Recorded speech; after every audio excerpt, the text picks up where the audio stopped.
Hello everyone, তো আমি মধুমিতা তোমাদের সকলের ভালোবাসায় আজকের নতুন ব্লগটা আবার শুরু করতে চলেছি। আজকে ছিল মহা অষ্টমীর সকালবেলার অনেক কাজ থাকে, সব কাজ সেরে আসার পরে পুজো টুজো দিয়ে আসার পরে আবার নিজেদের খাওয়ার জন্য লুচি ঘুগনি দুরকম ঘুগনি হয়েছিল, যেহেতু আমার কর্তামশাই খাবে না মটরের ঘুগনি, ওর জন্য করেছিলাম কাবড়ি ছোলার ঘুগনি। তো এইগুলো করতে করতে অনেক দেরি হয়ে গেল, ভাবলাম আমার একটা ব্লগও আজকে শুরু করি, তবে ব্লগটা সারাদিনের জন্য ছিল না। তো চলো প্রসাদটা নিয়ে ডালাটা নিয়ে চলে এসেছি নতুন, এতে করে সুজি আলু ভাজা লুচি আর এটা হচ্ছে কি খেজুর সন্দেশ শসা আপেল সব দিয়ে পুজো দিয়েছিলাম। তো ছেলেকে দেব, সবাই বাড়ির সবাই খাবো। তো চলো, তো দেখো আসছিল নবমীর দিন, তো এনেছিল মাংস টমেটো কাঁচা লঙ্কা লেবু।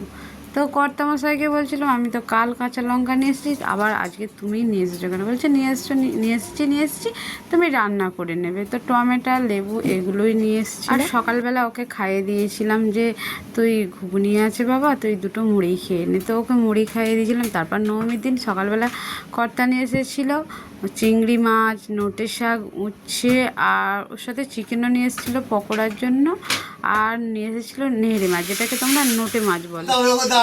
দুই বাপ বেটা রোদতে চড়াই, একজন ল্যাম্পোর আর এই একজন, অত ভালো করে আর দেখাবো না থাক।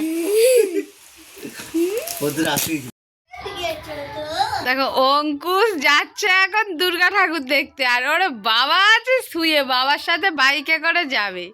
তো ও বাইরে সেজে গুজে দোলা খাচ্ছে, কই দেখি আয় একবার আয় এখানে।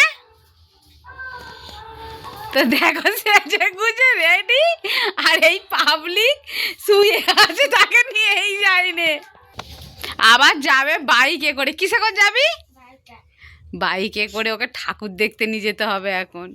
সেজে গুজে ছেলে রেডি, ছেলের বয়স হয়ে এসেছে আর একটু বাকি।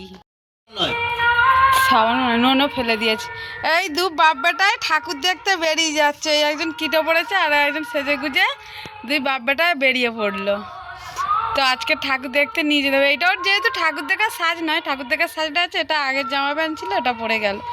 আমাদের রাস্তাটা তো খুব ভালো। আমার শ্বশুর বাড়িতে যেহেতু পাড়ার ঠাকুর ওঠে না, এটা ছিল একজনের বাড়ির ঠাকুর, তো পুজোও দিয়েছিলাম, তাই ভাবলাম একটু ঠাকুরকে সিঁদুর দিয়েছি। প্রত্যেক বছর যেহেতু মাদের বাড়ি চলে যায়, আমার আর এখানে থাকা হয় না। তো এবছর ভাবলাম যে বাপের বাড়িতে তো যাইনি, এখানেই আছি, তো এখানে মাকে একটু সিঁদুর দিয়ে আসি। আর যে দেখো সিঁদুর দিচ্ছে এই বাড়িরই মেয়ে, তোমরা অনেকেই চিনবে সুপ্রিয়া হালদার, যেহেতু ইনি গায়িকা, গান করে হরিনাম করে। তো ওনারই বাড়ির পুজো, তো আমরা গিয়েছিলাম, উনিও আমাকে সিঁদুর পরিয়ে দিল। আর এটা তখন আমি এখন ঠাকুরকে সিঁদুর দিইনি, তো এবারে দেখো ঠাকুরকে সিঁদুরও দিয়ে নিয়েছিলাম, দিয়ে আর বেশি ব্লগটা বড় করিনি, আর যেহেতু সেরমভাবে ভিডিও করিনি, কোথাও যাইনি। তো আজকের ভিডিওটা কেমন লাগলো, আর তোমরা কারা কারা মায়ের সিঁদুর দিয়েছো জানিও, আর আমার ভিডিওটা ভালো লাগে লাইক করতে কিন্তু ভুলো না। তো তোমরা কারা কারা কেমন বিসর্জন কাটাচ্ছ আমাকে কমেন্ট বক্সে জানিও। তো টাটা, আজকের মতন মাকে বিদায় দিয়ে দিলাম, যেহেতু আজকের বিসর্জন সব ঠাকুরেরই বিসর্জন হয়ে যাবে, তো এই মাকেও বিদায় দিয়ে দিলাম। তোমরা কারা কারা এরকম সিঁদুর খেলতে ভালোবাসো, আর আমি এবছর খুবই আফসোস মাদের বাড়ি না যেতে পারায়।